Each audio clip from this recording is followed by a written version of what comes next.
Para po sa ating talatang batayan, muli ay aking babanggitin ang mga awit 23:4 ng sabi ng nasusulat sa awit ni David. O, bagaman ako'y lumalakad sa libis ng lilim ng kamatayan, wala akong katatakutang kasama. Sapagkat ikaw ay sumasa akin. Ang iyong tungkod, ang pamalo at ang iyong tungkod ay nagsisialiw sa akin. Idagdag nawa ng Panginoon ang kanyang pagbabasbas sa atin sa pagbabasa ng kanyang mga salita. Aming Panginoon at ikaw nga ang aming Diyos. Tunay na ikaw ay mapagbiyaya, sagana sa pagpapala. Napakabuti mo sa bawat isa sa amin upang kami ay pagindapatin mong muli ay maparito sa dako na banal sa iyong pangalan upang kami ay makipagtagpo sa iyo. Salamat po sapagkat walang anumang nagiging dahilan ng aming mga panyapak upang hindi kami maparito sa iyong harapan. Nagpapasalamat kami sapagkat sa kabila ng maraming mga nangyayaring di mabuti sa aming kapaligiran at aming kapanahunan. Ngunit, Panginoon, naririyan ka na hindi mo kami pinababayaan. Salamat po at ang dalangin namin nawang iyong pagkasi sa sandaling ito ay ibigay mo sa amin sa pamagitan ng iyong banal na Espiritu upang kami ay akayin tungo sa kalaman ng katotohanan at marinig namin kung ano ang iyong pahayag para sa amin. Inauuhawan namin ang iyong mga salita. At kami ay nalulugod sapagkat muli ay mapapakinggan namin ang iyong salita. Maririnig namin ang iyong tinig na mangungusap sa amin. At ang dalangin namin ay lakip mo ang dagdag na pagbabasbas. Sa pakikinig namin, kagaya ng iyong sinabing higit na mapalad ang nakikinig at tumutupad sa mga ito. At ito ang aming dalangin mayroong pagpapasalamat. Amen. Amen.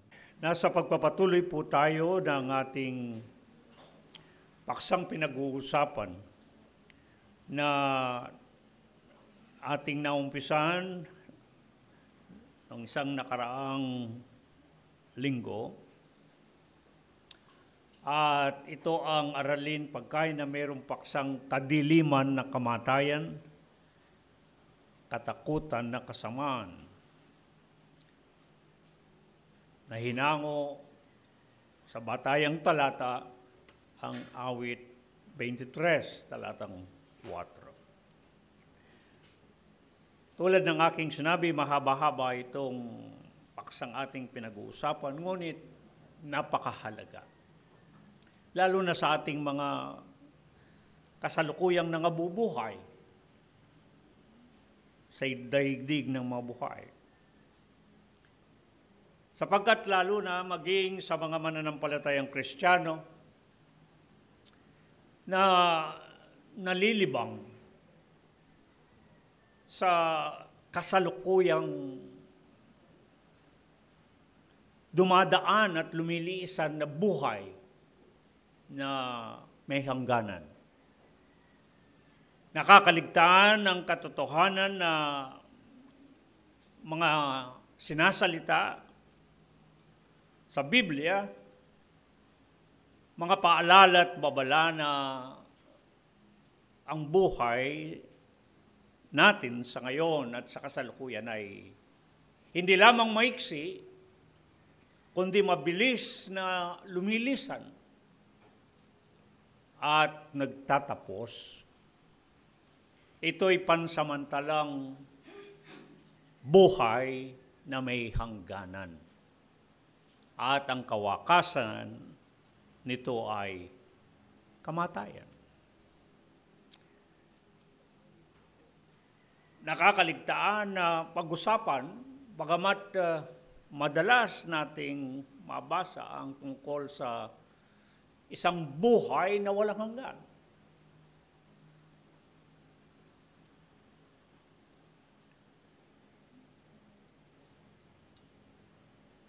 Kaya naman, sa ating aralin pagkain, ay ating sinisikap na mapagunawa ang buhay na hindi lamang maiksi at nagtatapos, itong kasalukuyan at pansamantalang buhay. Dapat din nating maunawaan at pinag-uusapan nga natin yung tinatawag nilang kabilang buhay, kung may kabilang buhay. Na higit sa lahat ay mas mayroong kinalaman sa buhay na walang hanggan.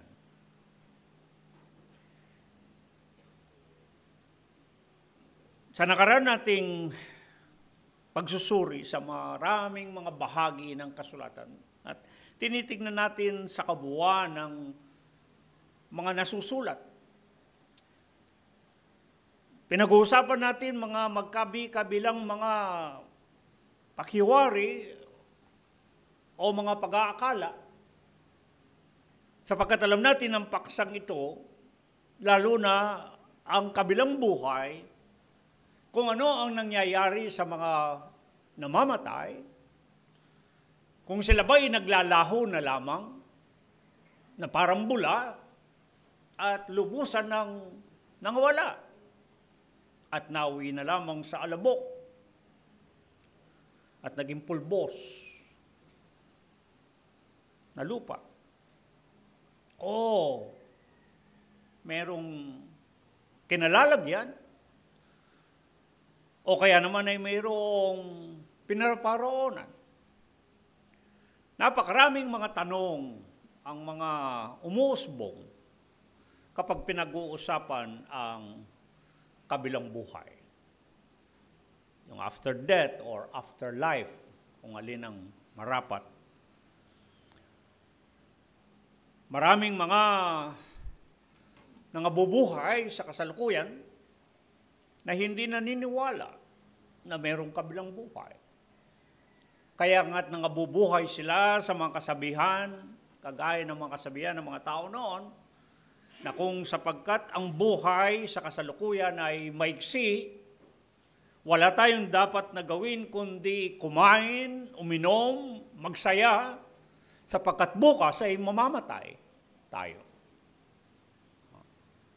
Nabubuhay sila sa ganoong paninindigan. At nakakalungkot na maging ang mga mananampalatayang Kristiyano ay marami rin ang parang ganito ang uri ng kanilang atlakad o takbo ng kanilang pamumuhay. Na hindi inaalintana na sa ayaw at sa gusto natin, ang buhay sa kasalukuyan na ating pinamumuhay ay lumilisan at umuuwi sa hangganan, at hangganan na ito'y tinatawag na kamatayan. Napag-usapan na natin ang maraming bagay tungkol dito sa nakaraan nating paghaharap at pag-uusap. At sisikapin kong tayo'y umusog-usog,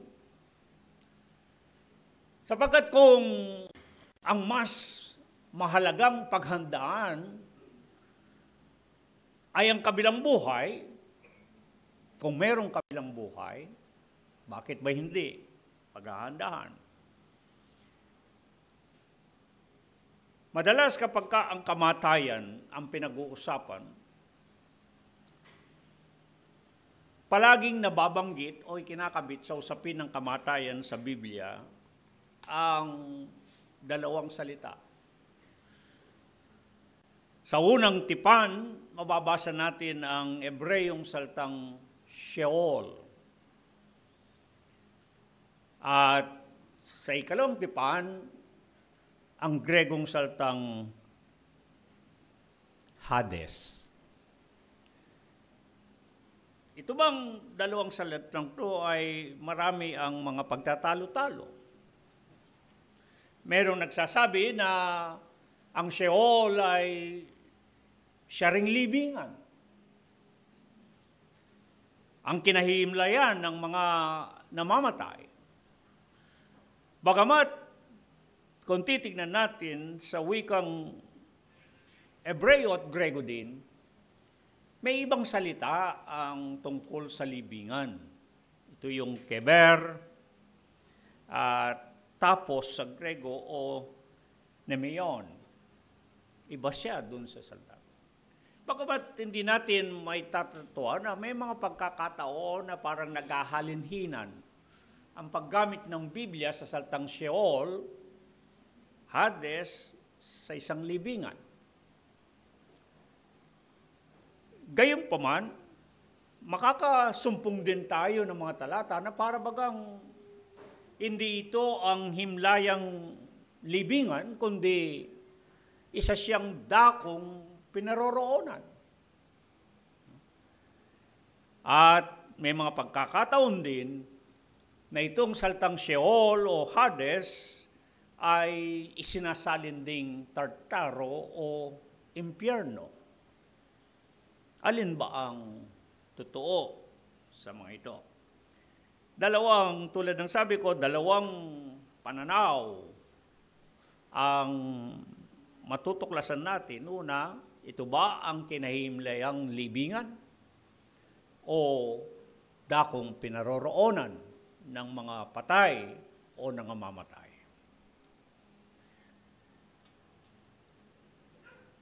Sa nakaraan natin, bago ako umusok para doon sa mga hindi napakinggan yung mga nakaraan nating pagtalakay, nagkaroon kasi rin ng mga, sabihin nating magkakaibang paniniwala tungkol sa pagkamatay ng isang tao.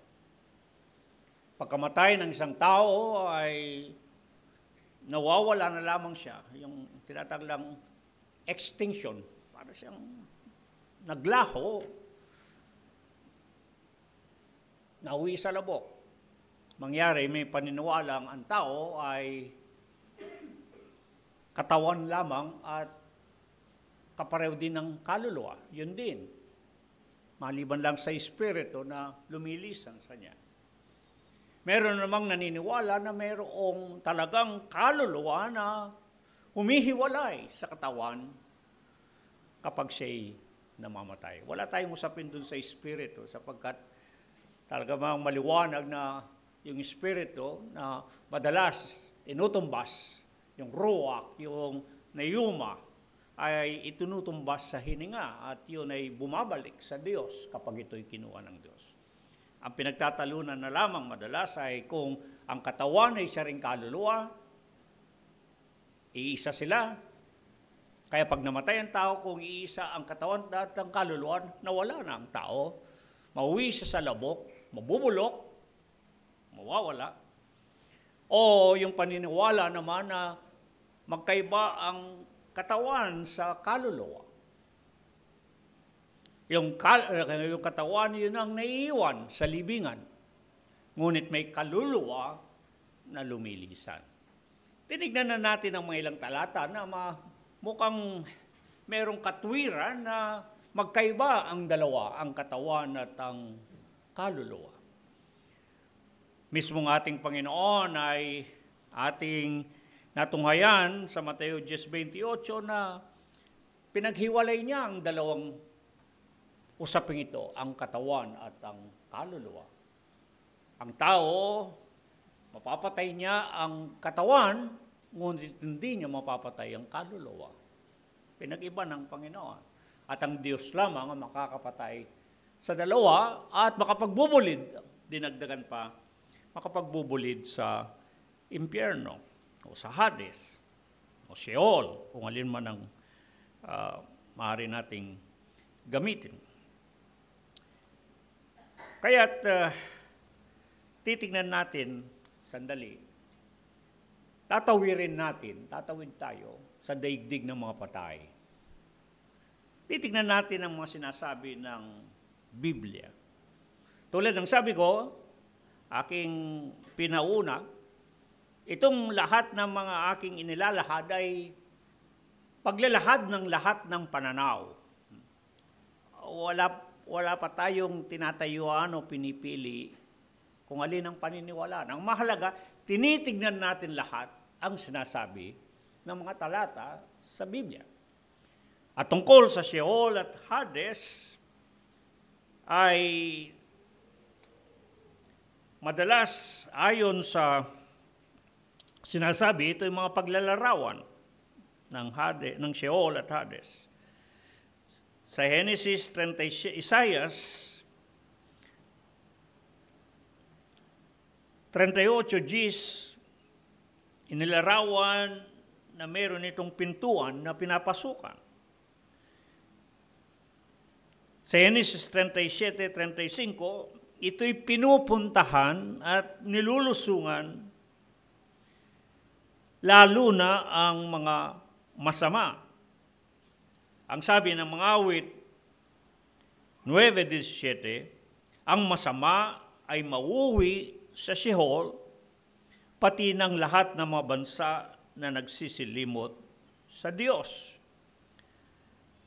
Gayunman sa mga awit 49:14-15, ang matuwid ay tutubusin ng Diyos ang kaluluwa sa kapangyarihan ng Sheol.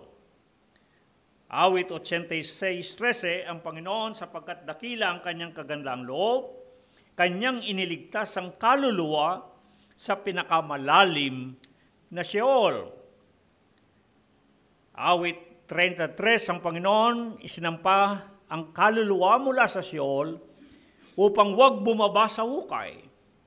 Unang Samuel 2:6, ang Panginoon'y pumapatay at bumubuhay, siyang nagbababa sa Sheol at nagsasampa. Itong mga naunang mga talatang aking binanggit dito ay nagpapahiwating na hindi basta libingan na kinahimlayan ng patayang Sheol. Dito sa Lumang Tipan muna po ang tinitignan natin. Kundi mukhang isa nga siyang dakong pinaroroonan o kinalalagyan sa mga patay o nangamatay. Dahil makikita ninyo ang pagkakaiba. Ang pagkakaiba ay doon sa kalagayan ng mga matuwid at masasama. Para sa masama ay maliwanag na ito ay dako na pinaroroonan nila bilang pagpaparusa at pagdurusa. Samantalang ang matuwid, mukhang hindi doon inilalagay o doon napaparoon sapagkat inililigtas ng Panginoon doon ang mga matuwid doon sa Sheol.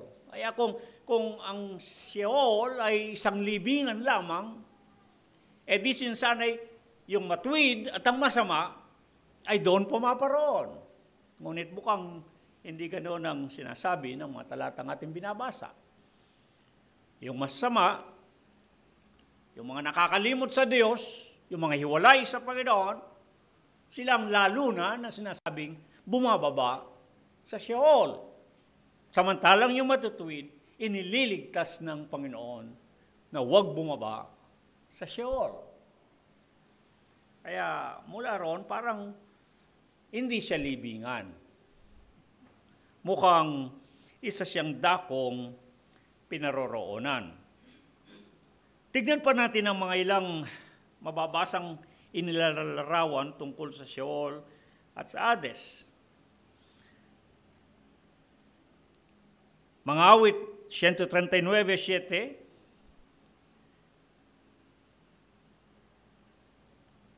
na iniba ang kinalalagyan. Palagi ang Sheol ay inilalarawang pababa, nasa ibaba. Mababasa din ninyo yan sa Kawikaan 15:24, ang Sheol sa ibaba. At meron naman sinasabing, ang langit ay sa kataasan. Kaya parang nakita niyo yung agwat ng paglalarawan, ng pagkakaiba. Awit 139:7-8, ang langit ay sa kaitaasan at ang Sheol ay sa kababaan. Job 17:13-16, ang Sheol ay higan sa kadiliman, sa kapamakan. lumulusong sa mga pangawan ng Sheol at pagtataglay ng kapahingan sa alabok. Mga awit 86:13, pinakamalalim na hukay sa madilim na dako, sa mga kalaliman, pinakamalalim na Sheol.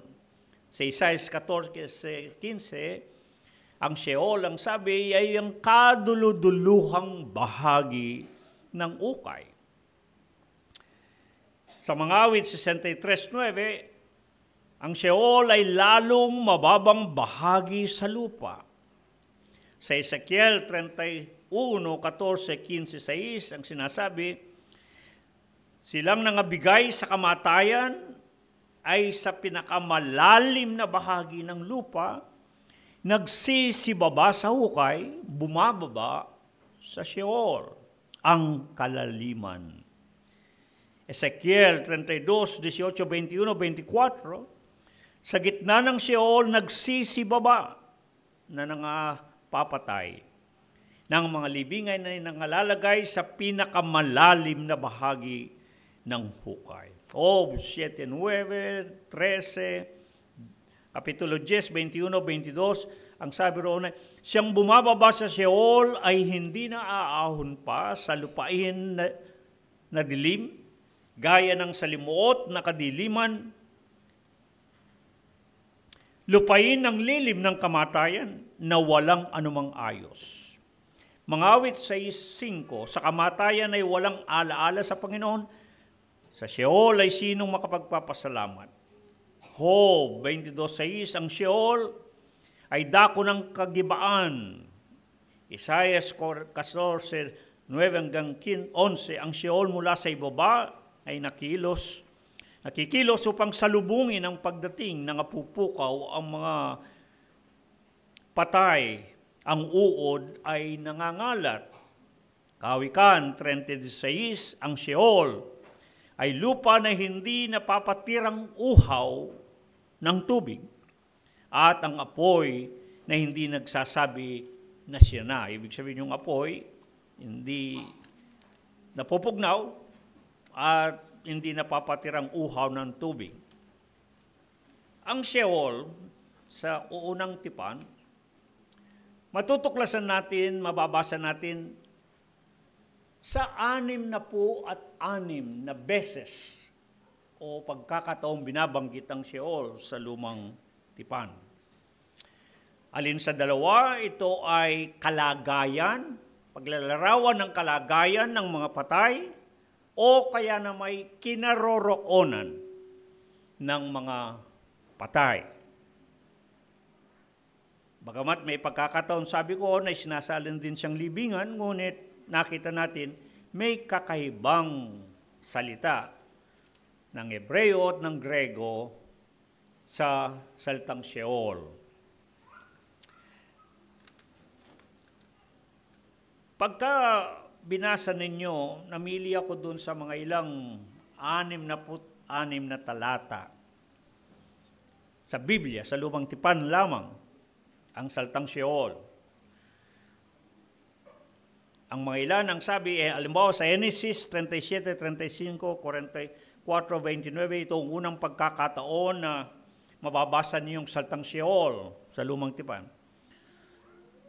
Noong mamatay si Jose at pagkatapos din naman ay sa pakiwari mawawala din si Benjamin, ang sabi ni Jacob, tumangis siya, ayaw niya aliw, ang sabi niya, lulusong ako na tumatangis sa aking anak hanggang sa Sheol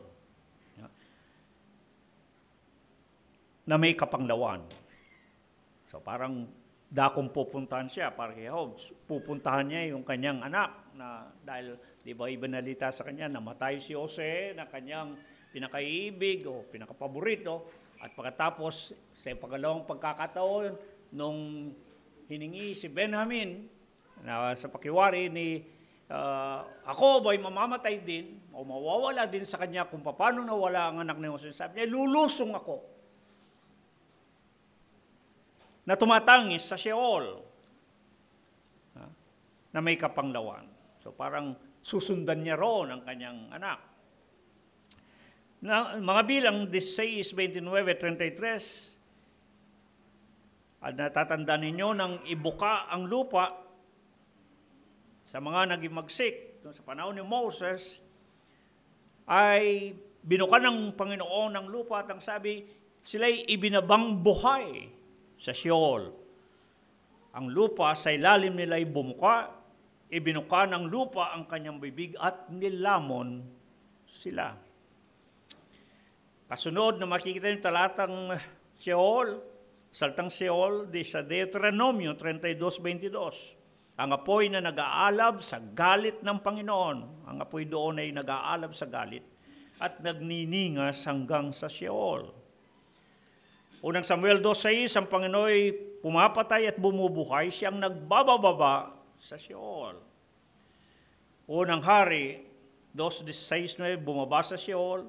Isaiah 5:14, ay pinalaki ng Sheol ang kanyang nasa at binuka ang kanyang bibig na walang sukat. Mayroon pang pinakita doon na sa 14:9-15 ng Isaiah ng Sheol, kapag may bumababa ay nakikilos, sinasalubong ang madumarating. Sa Ezekiel 32:21-22, nagsisibaba sa Sheol. Job 17:13, hahanapin ng Sheol. Si Job, ang sabi niya, parang ang Sheol sa kanya ay magiging parang bahay niya. At hindi ko na itinala, ngunit sa mga awit, napakaraming mga mababasa yung talata tungkol sa Sheol. Tumbas naman natin ang Hades sa ikalawang tipan. Ang Hades, una nating makikita yan sa Mateo 11:23. Noong si Juan Bautista ay nangaral at ang sabi niya sa Capernaum, ikaw ba ay mapapataas hanggang sa langit o ibababa ka hanggang Hades? Lumitaw ang salitang Hades dahil Grego na po ito. Sumunod na makikita natin ang Mateo 16:18 nang sabihin ng Panginoon ng pintuan ng Hades ay hindi mananaig sa kanyang iglesia.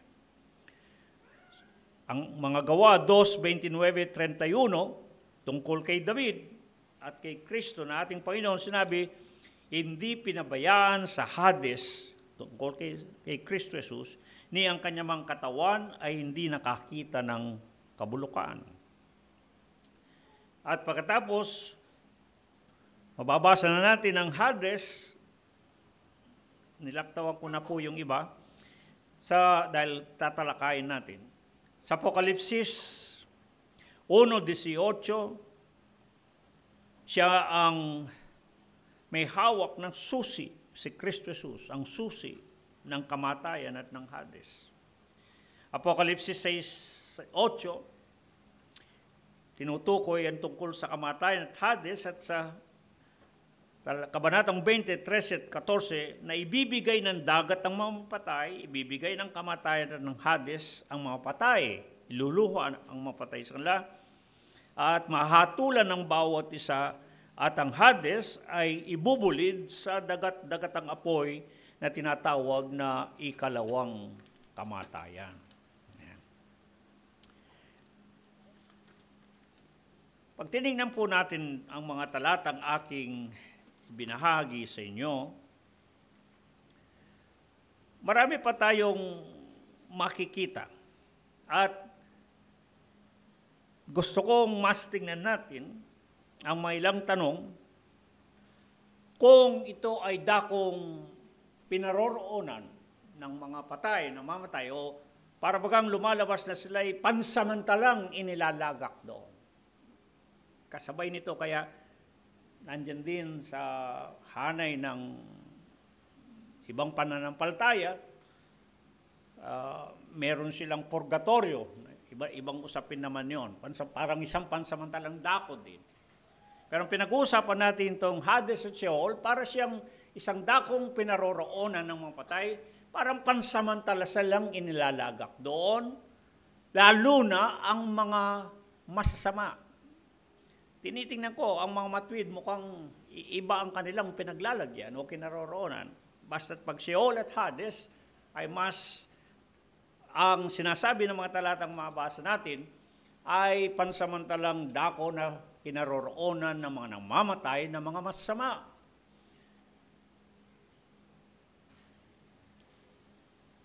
Bagamat meron ding paniniwala, lalo na ang mga Hebreyo, na meron dako roon, na pinaroroonan din ng mga matuwid, ngunit hindi kasama ng mga hiwalay sa mga di mabubuti o matutuwid.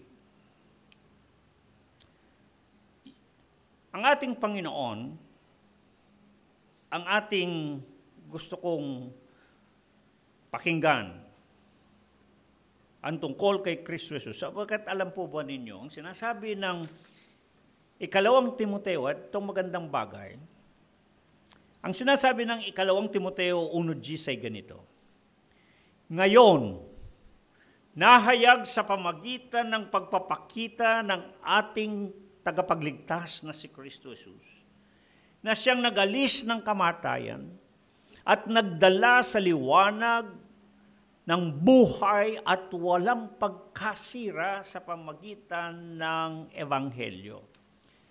Ang sinasabi po roon,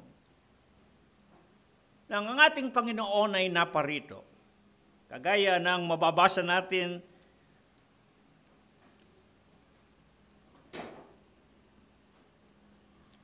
na siya ay naparito, dumanas din ng nakibahagi sa laman at dugo. Yan sa Pilipos, doon sa ang sabi ay naging masunurin hanggang kamatayan. Namatay din ang ating Panginoon, inilibing, ngunit nabuhay na maguli. Ngayon, pag idudugtong natin itong ikalawang Timoteo 1:10, nang dahil sa dinaanan ng Panginoon ang kamatayan, namatay siya, inilibing, nabuhay na maguli, doon sa kanyang pagpapakita, nung siya'y naparito, ang sinasabi, ngayon ay nahayag. It was revealed. Yung hindi nalalaman, yung hindi naunawaan, tungkol sa mga patay,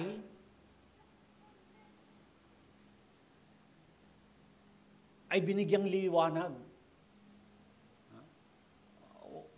Talaga namang, kagaya ng sinabi ko noong nakaraan, tayo mga kasalukuyan ng kabubuhay, talagang nangangapa tayo sa dilim. Ano bang nangyayari sa mga patay? Wala tayong kinalaman. Kung may buhay sa kabila ng kamatayan, kung ang hangganan ay hanggang sa libingan lamang, tanging ang ating Panginoon na namatay, inilibing at nabuhay na maguli, ang makapagbibigay ng liwanag. Ang sabi rito, at kung titignan ninyo ang mga salitang ginamit dito, that it has now been revealed. Nahayag. Yung hindi nalalaman, hindi naunawaan, ay nahayag sa pamamagitan ng ating Panginoon,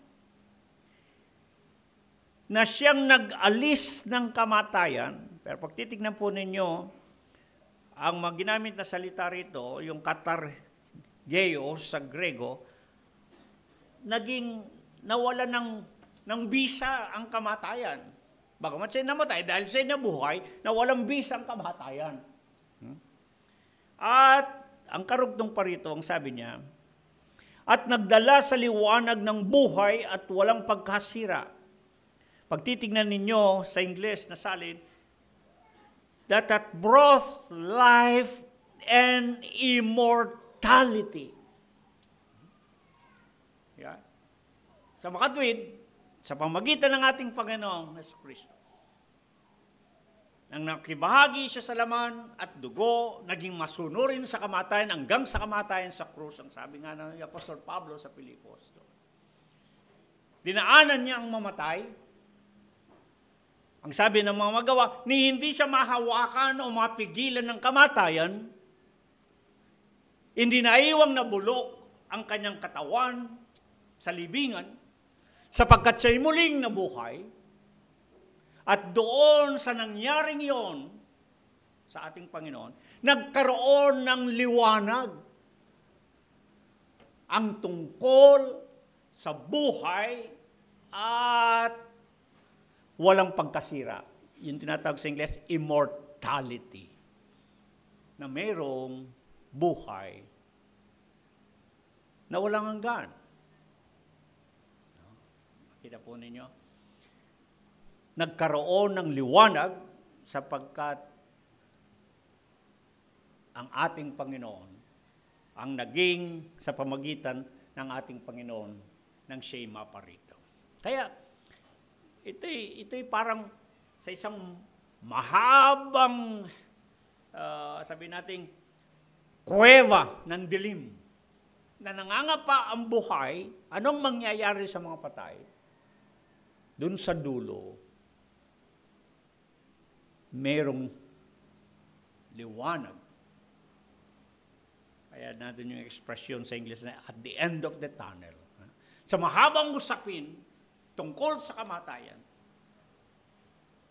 anong nangyayari sa mga namamatay? Saan napaparoon ng namamatay? Nahayag ang liwanag o nagkaroon ng liwanag sa pamagitan ni Kristo Jesus na ating Panginoon. Sa mga kapatid, doon sumilang ang pag-asa para sa ating mga nangabubuhay na hindi katapusan o hangganan ang kamatayan. Ngayon, anong sinabi ng ating Panginoon?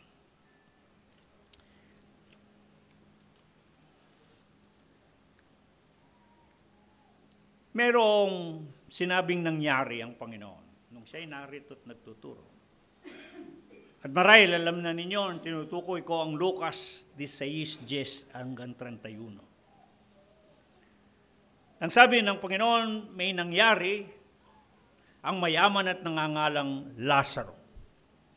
Itong dalawa ay kapwa na nabuhay at namatay. Ang isa'y napasa kahirapan sa Hades ng pagdurusa. At ang isa'y napasa kaliwan, tinatawag na sinapupunan ni Abraham.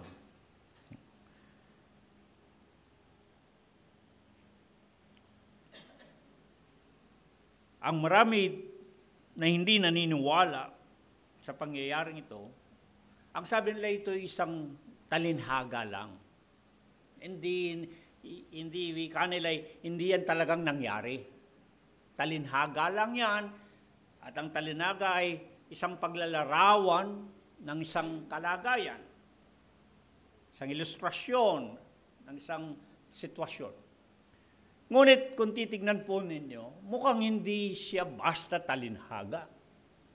Sapagkat una, ang Panginoon na nagsabi, sinabi na nangyari. Kung hindi po nangyari, bakit sasabihin nangyari? Yeah. At ikalawa, ang aking paniniwala, kung ako ang inyong tatanungin, kasi po nung ako'y nasa Amerika, nagkaroon ako ng debate sa mga hindi naniniwala tungkol sa impyerno. At nung ito'y banggitin ko, ang kaagad na ibinungad ay, talinhaga lang yan. Hindi talaga nangyari yan. Ang sinagot ko ay simple. Ipagpalagay na nating talinhaga lang yan. Ngunit hindi po sinasabi dyan sa Lucas 16 na talinhaga siya. Ang batayan nila, bago sinabi ito ng Panginoon, sunod-sunod na mga talinhaga ang mga binanggit ng Panginoon. Kaya ipinalalagay nila, maging itong Lucas 16, itong lalo na yung talatang 10 hanggang 31, sabi nila, talinhaga din yan, bagamat hindi sinabi ng Biblia. Ang akin na lang sinagot ay simple. Ipagpalagay natin na yan ay talinhaga. Ngunit, si Kristo Jesus ba na ating Panginoon ay gagamit ng kasinungalingan upang magturo ng katotohanan? Kung wala palang Hades na yan, o Sheol sa lumang tipan, o impyerno, bakit nababanggitin ang tungkol sa Hades kung wala palang Hades? Di ibig sabihin, nagsisinungaling si Jesus at hindi nagsasabi ng katotohanan. Hindi ba sinabi nga ni Apostol Pedro, ni walang katiting na daya na lumabas sa kanyang bibig? Di po ba? Kung walang Hades, walang Sheol, walang impyerno, ba't babanggitin ni Jesus? Kung sa panahon natin, di ba, parang ang sasabihin natin, nambobola siya. Gumawa ng katang-isip. Di ba? Gumagawa siya ng istorya. Ngunit ang isang magandang sigurong batayan kung bakit ito'y totoo, may pinangalanan siyang Lazaro. Di ba? Tinukoy niya mismo ang isang naparoon na pulubi ng pangalan ay Lazaro. Parang nakakapagdagdag pa na ito'y totoong pangyayari. Mas maniniwala ako na mayroon sa batayang o dahilang hindi nagbibiro ang Panginoon at hindi siya nagsalita ng isang katha lamang o gawa-gawang istorya kung hindi totoong nangyari.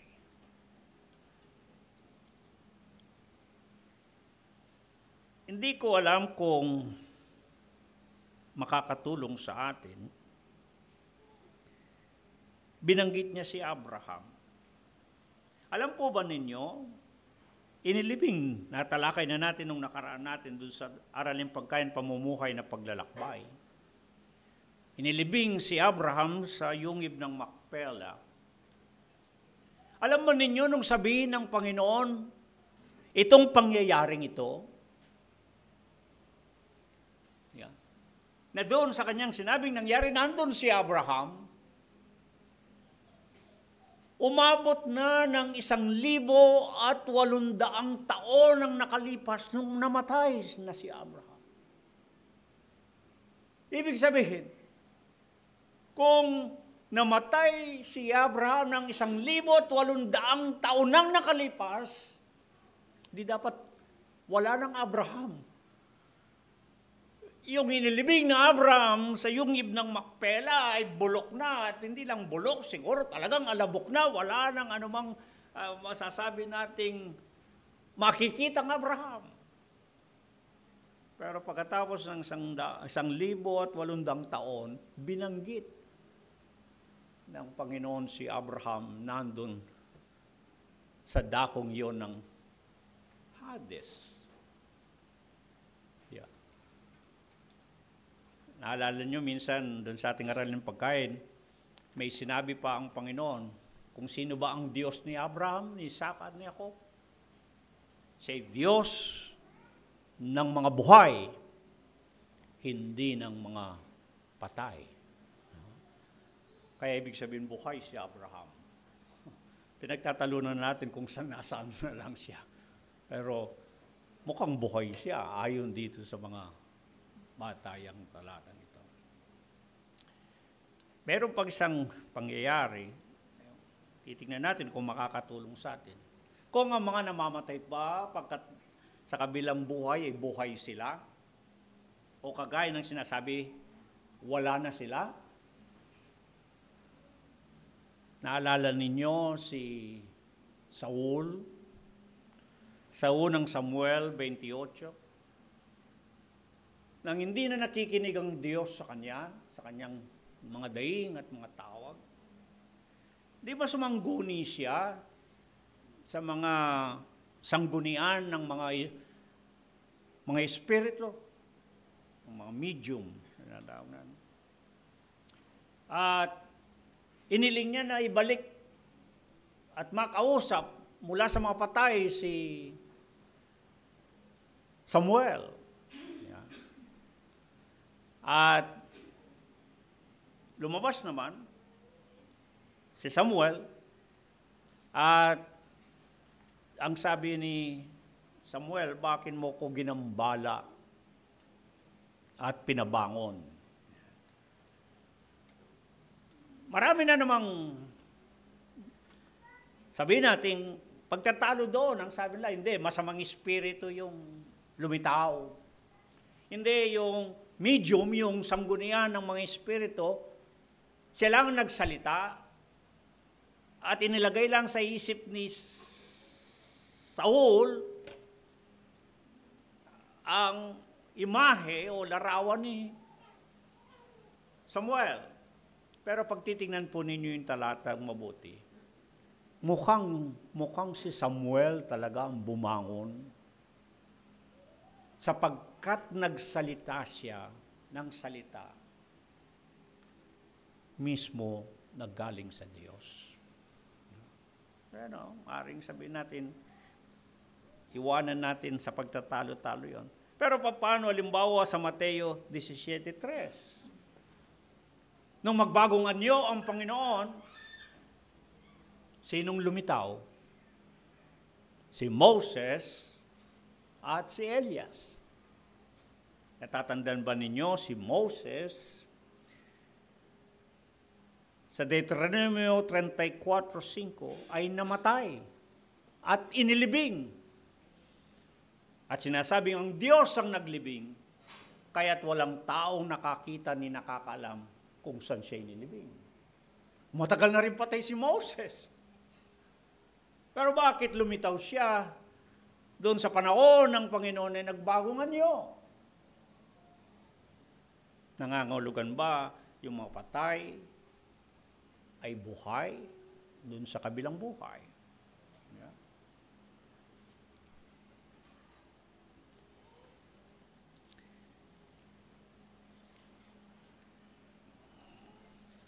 Ngunit mga kapatid, ako ang mas bibigyan kong diin na ito. Ang mahalaga na aking nakikita rito, ito pa yung dadagdag natin.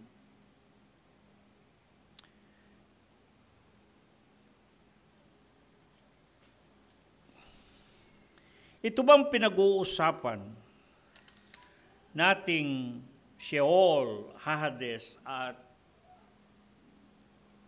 Tartaro, impyerno? Ito rin ba kaya ang sinasabi ng Mateo 12:40 na dakong naparoon ang ating Panginoon si Kristo Jesus nung siya'y namatay at inilibing? Na sinasabing napasa ilalim ng lupa ng 3 araw at 3 gabi? Pag idinugtong ninyo mga awit 16:10, mga Gawa 2:24, na siya'y hindi pinabayaan sa Hades ni ang kanyang katawan na hindi nakakita ng kabulukan.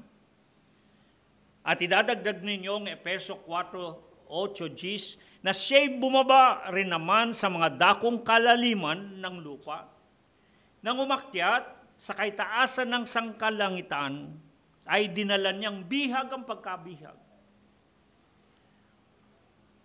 Unang Pedro 3:18-9, ang sinasabi na kanyang iniyaon at nangaral sa mga espiritong nasa bilangguan.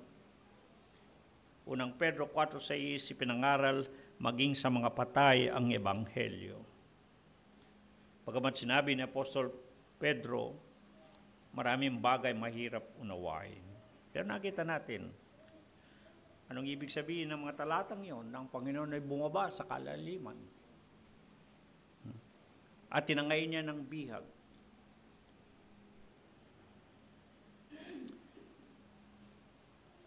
Meron ding nangyari ng ating Panginoon samantalang siya nakabayubay sa krus. Diba? Nangabuksan ng mga libingan. At yung mga patay ay nangabuhay.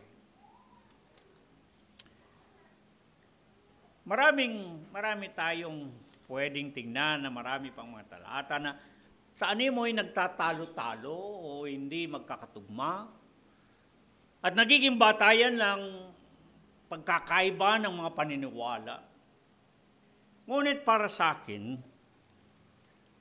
ang pinakamahalaga po ay ito.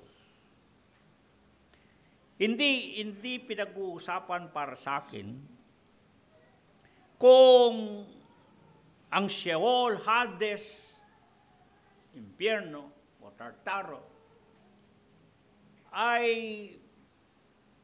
dakong pinaroroonan o hindi. Ngunit ang mahalaga na dapat natin bigyan ng pansin na ito. Ang sabi sa 2 Pedro 2:4-9, ang Diyos ay hindi nagpapatawad sa mga anghel ng mga kasala mga yon, kundi sila'y ibinulid sa impyerno at kinulong sa mga hukay ng kadiliman. Tamang-tama siya dun sa mga paglalarawan ng Sheol na binanggit ko, upang ilaan sa pahukom. At ang kasunod ng mga talata, kung susundan nyo, ang Panginoon ay marunong magligtas ng mga banal at maglaan ng mga di matuwid sa ilalim ng kaparusang hanggang sa araw ng paghukom.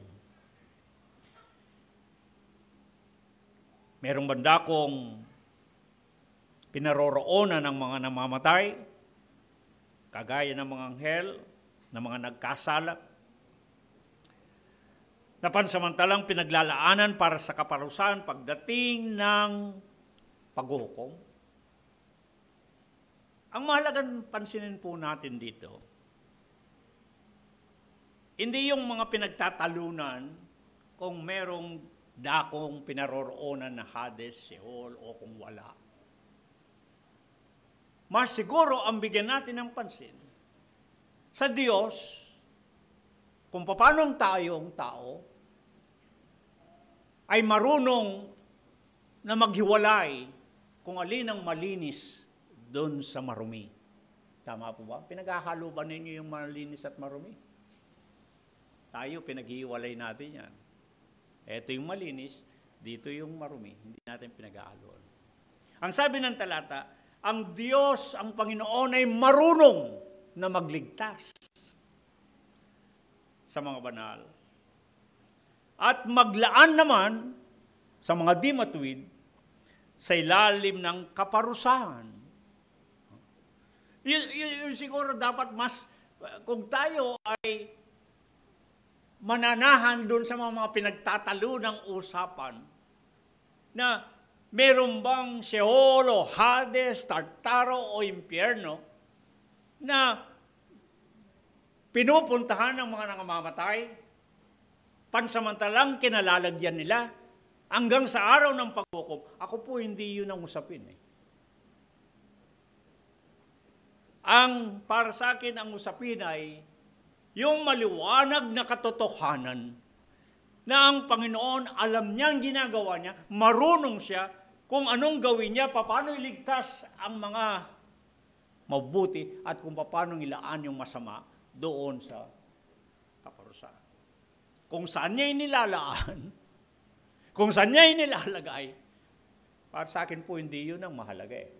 Ang mahalaga na mas tignan natin, saan tayo dun sa dalawa? Doon sa inililigtas ng Panginoon para sa araw ng paghukom o yung kanyang inilalaan para sa kaparusahan. So that it becomes a non-issue for us. Para sa akin, hindi magiging usapin kung saan ka man. Pagkamatay mo, kung ikaw man ay mabubulok na lamang, mawawala, dahil yun na rin ang kaluluwa mo. O yung kaluluwa mo ay humihiwalay sa katawan mo at lumilisan. Kung saan man siya napaparoon, para sa akin, hindi yun ang masyadong mahalaga dun. Ang pinakamalagay, malaman natin ang katotohanan na may pinaglalaanan ng Diyos ng paghihiwalay, ng kinalalagyan, ng mabuti at ng masama, kung saan man yon. Sa akin hindi usapin. Di ba? ang usapin na mas mahalaga na ating tignan. Kung tayo'y mamamatay, kung meron ngang pinaroroonan na Sheol o Hades o Impyerno o Tartaro, saan tayo paroroon kung meron nito?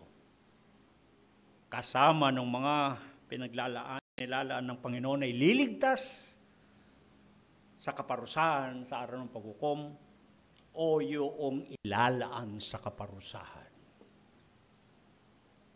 sa araw ng paghukom. Yun ang mas, mamaya kung tayo magpapakaligaw-ligaw kung saan tutungo sa mga usapin nito, makakalimutan natin ang mas mahalaga na ating tiyakin sa ating mga sarili kung sakali man na tayo'y mamamatay at kung meron ngang pinaroroonan ang mga namamatay, saan kayo paroroon? Kung gagamitin natin ang paglalarawan ng ginawa ng Panginoon doon sa Hades ng kaparusahan o doon sa paradiso, yung sinapupunan ni Abraham na may kaaliwan. may dalawang dako na binanggit. Ibang usapin yung sinapupunan ni Abraham sa ibang pagkakataon natin talakayin yun. At hindi natin tinatalakay pang langit dito. Ang pinag-iinteresan muna natin yung sa ibaba. Iba yung nasa itaas.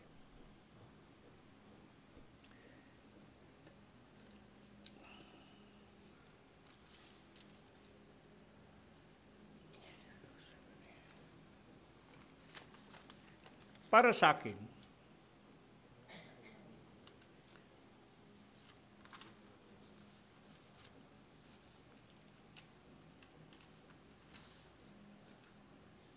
yung mahalagang bagay ay yung magiging kalagayan kung sakaling tayo mamamatay. Hindi yung saan ka paroroon. Dahil marami nga ang mga iba't ibang paniniwala. Ang mahalaga, anong magiging kalagayan natin kung sakaling tayo'y mamamatay? Doon ba tayo sa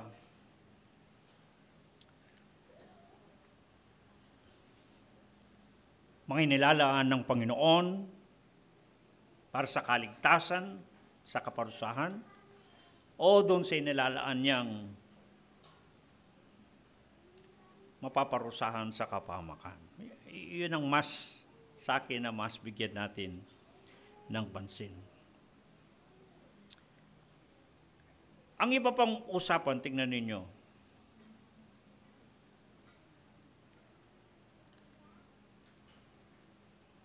Ang maganda kung bakit ito'y nakakatulong sa atin na pag-usapan. Alam ninyo, sa Hebreo 2:9, 14, 15, ang sinabi ganito.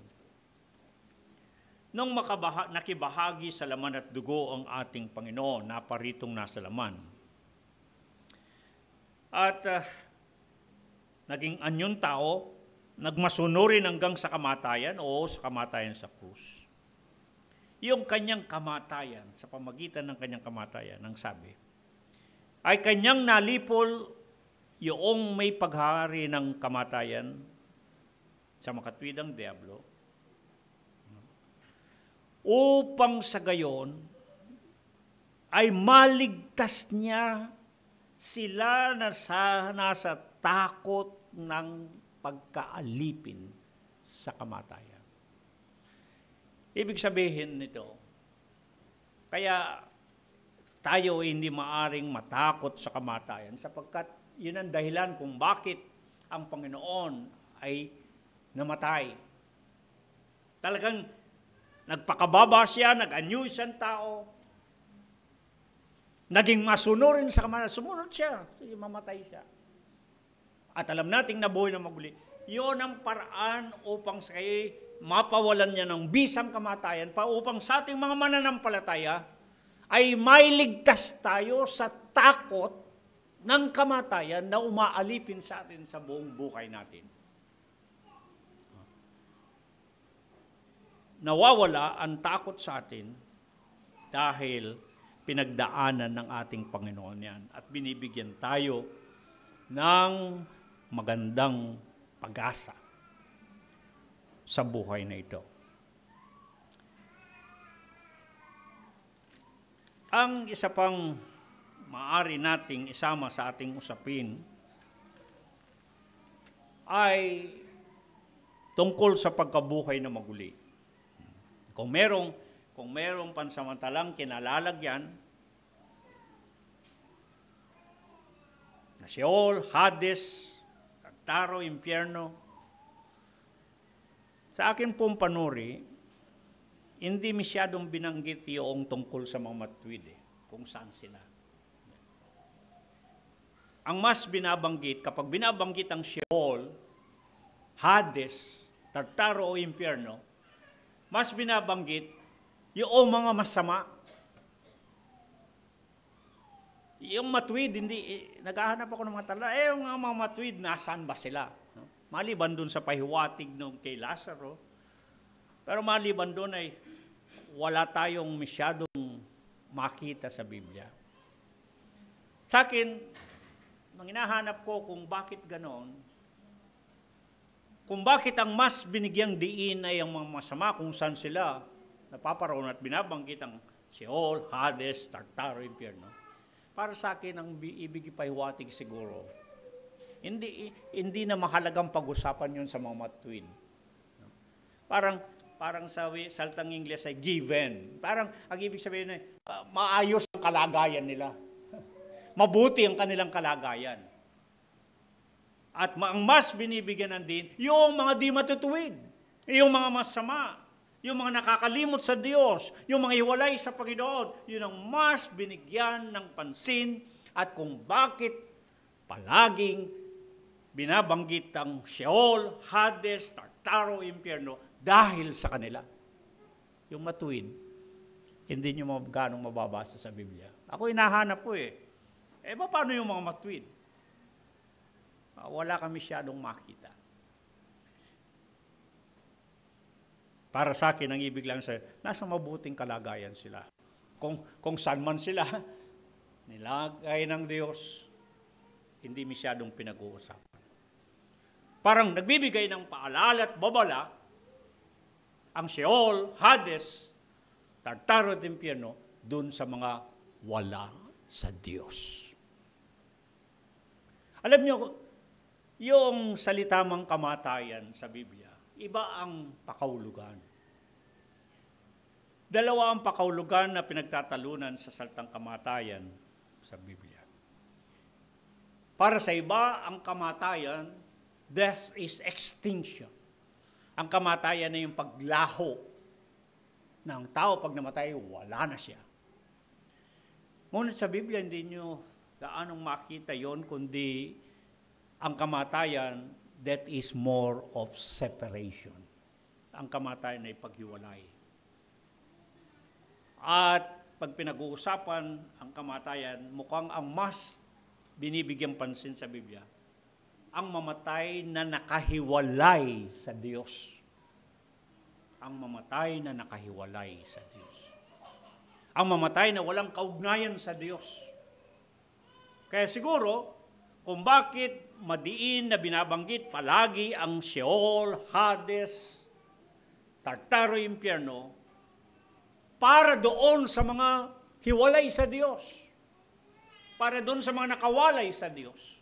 Para doon sa mga nainiwalay sa Diyos. At yung nasa Panginoon, hindi masyadong pinag-uusapan na, tulad ng sabi ko para sa akin, parang nasa mabuting kalagayan sila kung saan man sila naroon.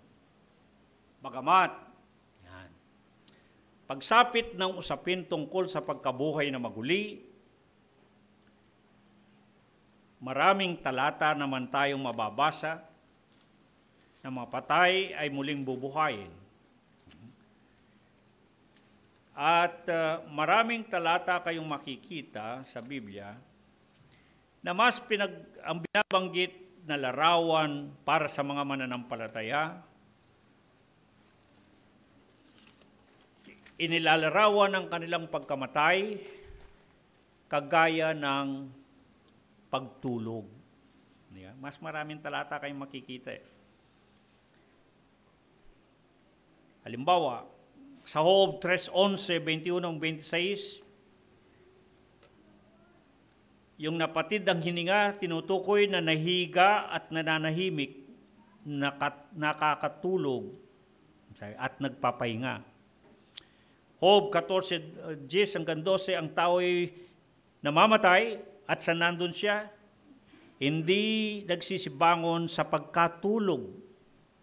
Mangawit 13:3, natulog ng tulog ng kamatayan. Daniel 12:2, nangatulog sa alabok ng lupa, nangagising ang iba sa walang hanggang buhay, ang iba sa walang hanggang kapawangan, natulog, nangagising. 1:11-13, pagkamatay, pagkatulog. Kay Lazaro. Gawa 13:36, si David natulog, namatay, ibig sabihin. Unang Korinto 15:18-20, nangatulog, yung mga patay ang tinutukoy. Unang Tesalonica 4:13-14, nangatulog, gigisingin, dadalhin. Gadit sa unang Tesalonica 5:10. At marami pang iba. Papasok tayo ngayon, kapag pinag-uusapan ng pagkabuhay na maguli, paano yung namatay, dumidiretso na ba sa langit? Sila'y nahihimlay muna sa lupa, ihintay ng pagkabuhay na maguli. Iba na namang usapin yan. Di ba? Iba na namang usapin yan. Dalawa na naman ang ating makikitang mapapansin diyan. May nagsasabing ang mga namamatay, at ang pag-usapan na natin yung mga nasa Panginoon, sapagkat alam na natin yung mga wala sa Panginoon, pag pinag-usapan mo sila ay lumilitaw, umuusbo ang Sheol, Hades, Tartaro, Impyerno. Pero pag ang mga nasa Panginoon, ano ang mangyayari pag sila'y mamamatay? Dalawa ang ating makikitang pananaw. Mayroong nagsasabing ang namatay ay uuwi sa Panginoon. Diba? Uuwi sa Panginoon. Yan natin ang mga talatang nagsasabi niyan.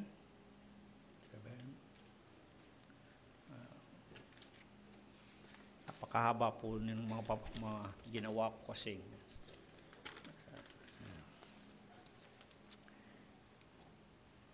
Ito. Maaari na bang sabihin na yung mga nangangamatay, lalo na yung mga mapapalad na nangangamatay sa Panginoon, sa mga gawa, Apocalypse 14:13, ay tumutungo na mismo saan man naroon ng Panginoon? Ang talatang batayan dito ay ang 2 Korinto 5:6-8 na sinabi ni Apostol Pablo, samantalang nangasa tahanan sa katawan ay wala sa harapan ng Panginoon. Ang mawala sa katawan ay mapa sa tahanan na kasama ng Panginoon. Mukhang diretsyo sa langit ang sinasabi, di ba? Habang nandito sa katawan ito, wala ka sa Panginoon, ngunit ang mawala ka sa katawan ito, mapa sa Panginoon ka. Ibig pa sabihin, tumungo na mismo sa kung saan naroon ng Panginoon. 1:11-25-26, ibig pa sabihin ay yung sino mang nabubuhay hindi mamamatay, at kung mamamatay ay mabubuhay magpakailanman. Unang 1:13-14, lumipat na sa kabuhayan mula sa kamatayan. Maaari nyo sabihin din yung mga iba pang sinabi ni Apostol Pablo na parang nagpapahiwatig na kapag ang isa'y mamatay na nasa Panginoon ay umuwi na sa harapan ng Panginoon. Ngunit nariyan naman ang maraming mga talata rin sa Biblia na maghihintay sa pagbagong muli at kukunin ng Panginoon upang makasama magpakailan-kailanman. Hindi ko na po babanggitin yun. Napakaraming mga talata din dyan. Mga minamahal ko mga kapatid, kahit napapalaot at papalaot tayo sa maraming mga talata sa Biblia sa ating pinag-uusapan, isang bagay ang mas nais kong bigyan natin ng pansin. Magkakaiba man ang mga paniniwala sa usaping kamatayan. Ngunit, walang sino mang makapagbabago ng katotohanan ng kamatayan ay totoong-totoo.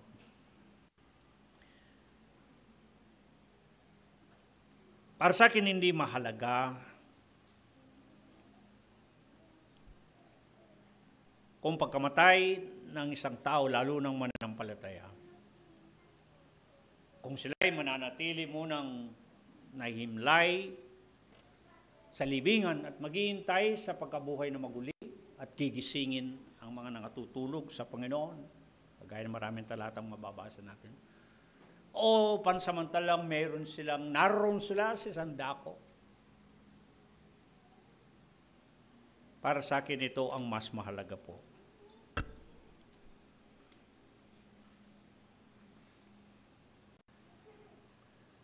Saan man naroroon, anuman ang kasalukuyang kalagayan,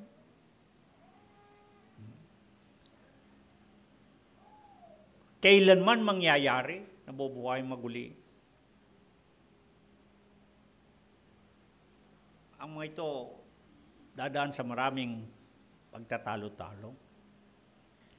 Ngunit isa ang katotohanang napakabuti para sa atin.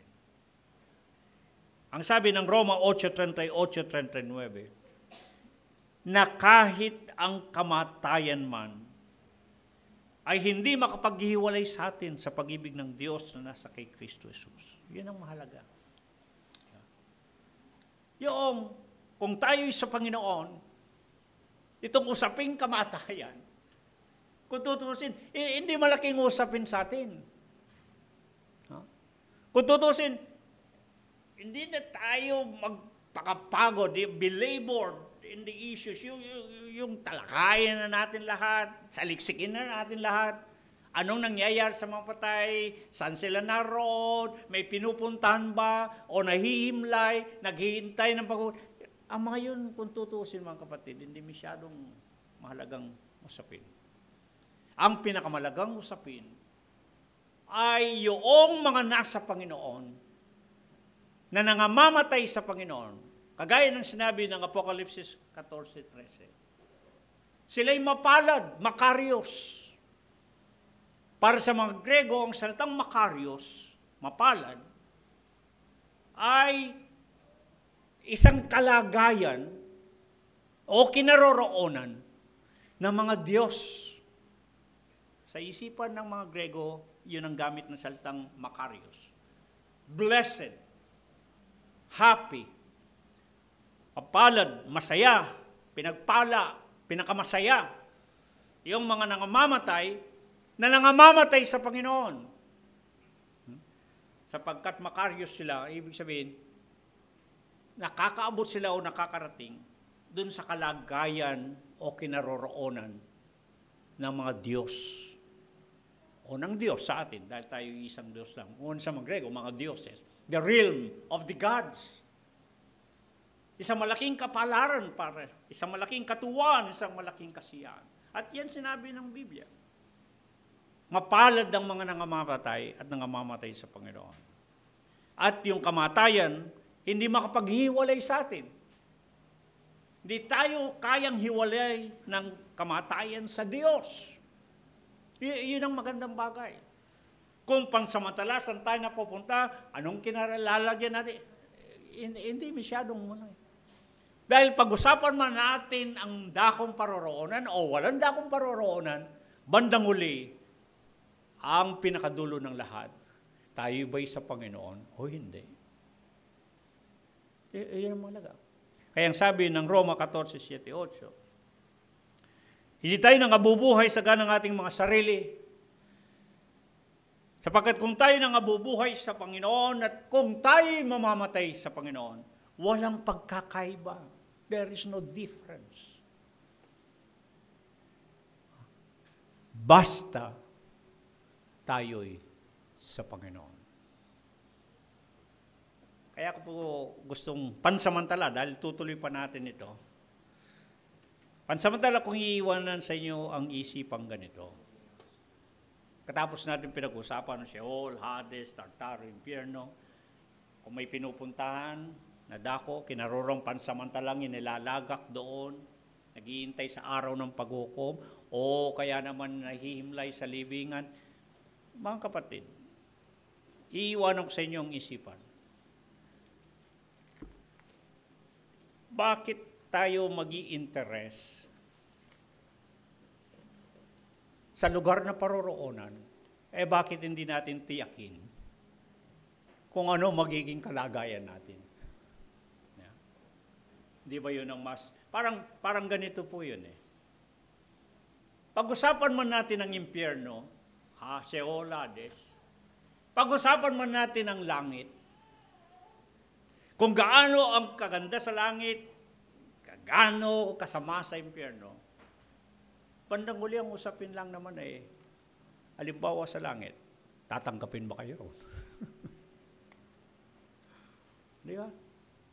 Kaya sa akin, ang mas mabuting usapin natin, siguraduhin natin sa sarili, hindi natin papansinin yung lugar na pupuntahan, o yung anong kalalagyan o paroroonan. Ang mahalaga yung sarili natin, makatitiyak tayo na tayo'y sa Panginoon at hindi mahiwalay sa Panginoon magpakailanman.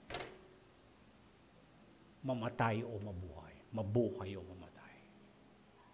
Yun ang pinakamahalaga. Diba? Tuturo ko man sa inyo kung nasa ng langit, bandang huli, hindi rin kayo tatanggapin doon. Anong silbi? Para pong ganon, isipan. Yeah. Tuturo ko man sa inyo kung nasa sa kaibabaan, ang Sheol, Hades o Impyerno. Mabuti-buti kung pupunta kayo doon. Kaya sa akin ang usapin, mas tiyakin natin sarili. Ano man ang mangyari, anumang oras na mangyari, na tayo'y papanaw, na tayo'y mawawala sa sanglibutan, at lilipat sa kabilang buhay, kung may kabilang buhay. Anong mangyayari sa atin? Tayo ba'y sa Panginoon o hindi? Kaya siguro, sa pagsusuri ko, nasaan ang mga matuwid kung sila'y mamatay habang walang pagkabuhay na maguli? Siguro kaya hindi na sinabi ng Biblia yun. Siguro kahit na halos wala kang makita ang sinasabi ng Biblia ito. Sapagkat yung kanilang kapalaran ay tiyak na. Yung kanilang kapalaran ay siniguro na ng Diyos. Parang ang paalala at babala na lamang ay kung wala tayo sa Panginoon. Mayroong Sheol, may Hades, may impyerno o Tartaro na pinaroroonan ng mga patay na wala sa Panginoon.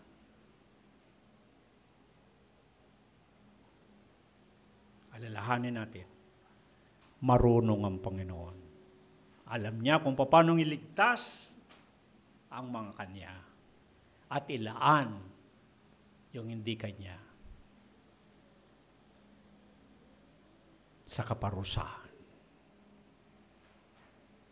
Nasa pamimili lang natin kung anong gusto nating mangyari sa atin, sa buhay natin. Hindi lamang sa kasalukuyan na pansamantala, kundi siguro higit sa lahat, yung kakaharapin natin at kakahantungan na buhay na walang hanggan. Pag pinag-uusapan po ang buhay na walang hanggan, dalawa yan Dalawa. Buhay na walang hanggan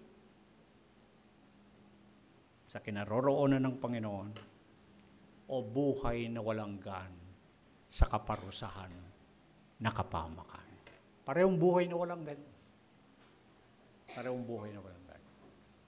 Ang aking dalangin at pamamanik sa inyo, mga minamahal ko mga kapatid sa Panginoon. Huwag tayong lamang na magkaabala, malibang sa kasalukuyang buhay na pansamantala.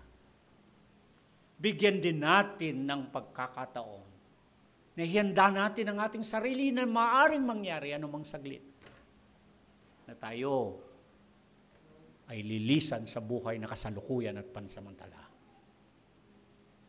Bigyan din natin ng pansin sa ating mga sarili anong mangyayari sa atin kung sakaling tayo'y mamatay. Na maaaring mangyari anumang oras, anumang sandali. Tayo po yumuko at manalangin. Aming Diyos at aming Panginoon,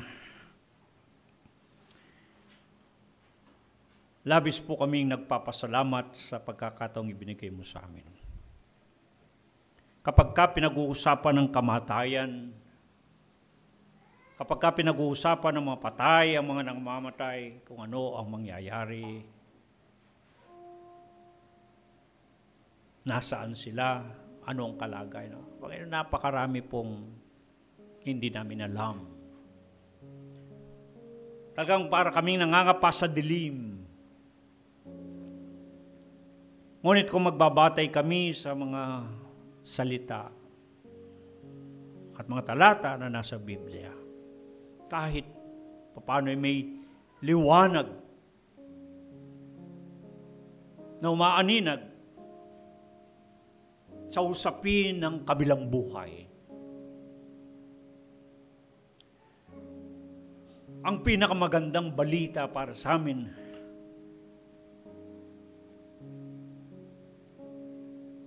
ay ang pag-asang mayroong buhay na walang hanggan sa pamagitan ni Kristo Jesus, naming Panginoon at aming tagapagligtas. Nakakaramdam kami ng katiyakan na anuman ang mangyari sa amin, hindi mahalaga kung saan, papaano, kundi ang mahalagay kami sa Panginoon. Kami sa iyo.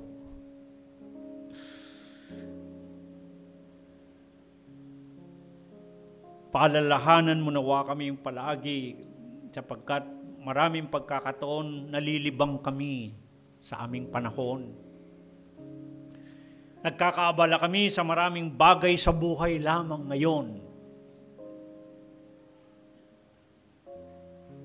Ang buhay na pansamantala, ang buhay na lumilipas at madaling lumilipas, na hindi namin pinaghahandaan at hindi namin pinaglalaanan. Ang buhay na walang hanggan.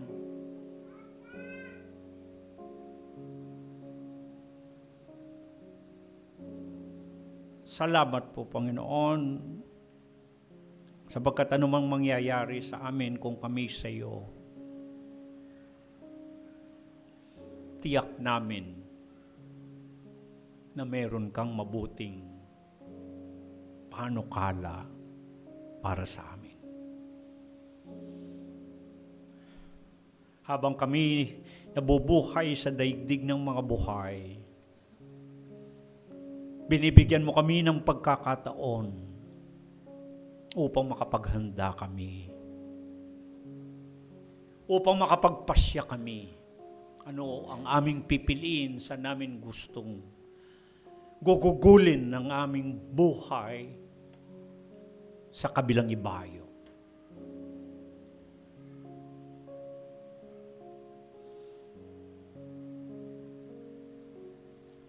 Salamat po sa iyong mga paalala at babala sa amin.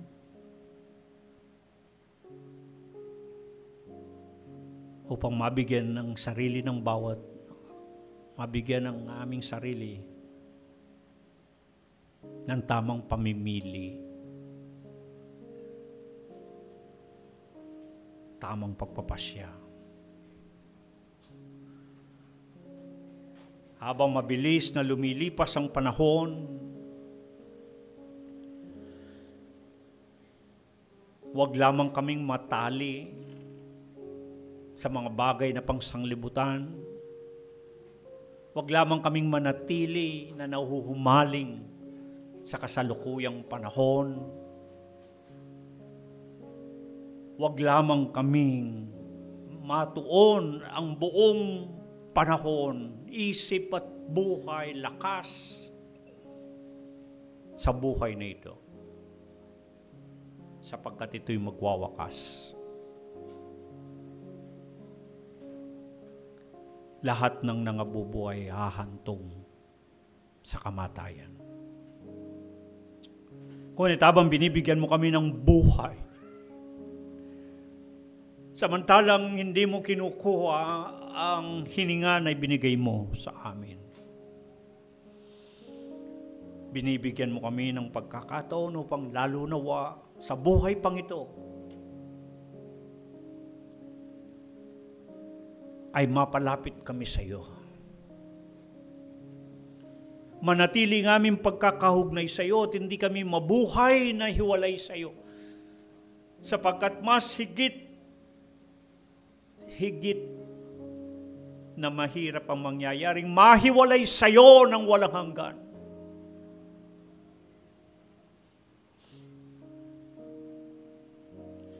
Ngayon pa lamang sa buhay na ito, ay huwag na naming ibiging mahiwalay sa iyo, kundi mabuhay kaming nakaugnay sa iyo, Panginoon. Mabuhay kami sa iyo at upang kahit na kami mamatay, ay mamamatay kaming sa iyo pa rin.